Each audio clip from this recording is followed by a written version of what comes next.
Hello guys, இன்னைக்கு நம்ம சரியான அட்ராசிட்டிஸ் தான் பார்க்க போகிறோம். பாருங்க, அவர் வண்டி ஹெல்மெட் போட்டு தான் ஓட்டுவாரா. அவர் கிக்கராக வச்சு ஸ்டார்ட் பண்ணுவாரா. கிக்கர் தேடிட்டு இருக்கிறாரு. ஐயோ, சாவி வேறு கேட்குறாங்க. சாவி வேணுமாங்க இவனுக்கு? பாருங்க, இப்படி உதவியான்னு பாருங்க. டெய்லி இப்படி தாங்க ஏதாவது ஒரு பிரச்சனை வந்து பண்ணிட்டு இருக்கிறான் எங்கள் வீட்டில் வந்து. மொத்தம் எப்படி பாருங்க. இவன் ரெஸ்ட்டு ரொம்ப கஷ்டமாக இருக்குதுங்க. பாருங்க, ஹெல்மெட்டுக்கு பெல்ட்லாம் போட்டு ப்ராப்பராக ரூல்ஸ்லாம் நல்லா ஸ்ட்ரிக்டாக ஃபாலோ பண்ணுவார். கிக்கர் தானே உதவி தெரியாது. ஃபைனலாக வண்டி ஸ்டார்ட் ஆகிட்டுக்குது. வண்டி பெண்டு போட்டு ஓட்டுறாரு. ஆனால் என்ன வீல்லாம் சுற்றுறாரு. வீல் சுற்றுறான்னு வேறு பிரச்சனை பண்ணுறாரு. பாருங்க, வீல் சுற்றணும் எங்கே போட்டு டார்ச்சர் பண்ணால் நான் என்ன பண்ண முடியும்? இதாங்க பாருங்க. ஐயோ, சரி வீல் சுற்ற வச்சு கொடுப்போம்.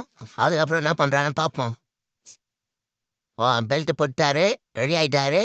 இப்போ என்ன ஓட்டு மட்டும் போட்டு போகிறாருன்னு பாரு. எதுவும் ஸ்டாப்புன்னு சொல்கிறாரு. திருப்பி யார் ஸ்டார்ட் பண்ணுறாரு. ஸ்டார்ட் பண்ண எங்கே போகிறான்னு தெரியலையே. அடுத்து என்ன கேட்க போகிறான்னு தெரியலையே. வெயிட் பண்ணி பார்ப்போம். ஓ, ரிவர்ஸ் எடுக்கிறாரா? சரிங்க சார், போயிட்டு வாங்க, பாய். ரிவர்ஸ் எடுக்கிறீங்களா? ஐயோ, இத்தனை தடவை தான் இந்த விட்டு போடுவீங்களோ? நிற்கும் ரூல்ஸ் ரூல்ஸ் மீனா அந்த பெல்ட் போட்டு தான் விட்டுவீங்களா? ரிவர்ஸ் போடுங்க. இன்னும் திடீர்னு படல் மாறிக்கிறான் மிஸ்டிங்க. சைக்கிளாக மாறிச்சா? ஐயோ, ஏன் மாறி ரியான்னு அட்ரஸ் பார்க்க ரியான்னு கமெண்ட் பண்ணுங்க. அடுத்தடுத்த வீடியோ போகணும்.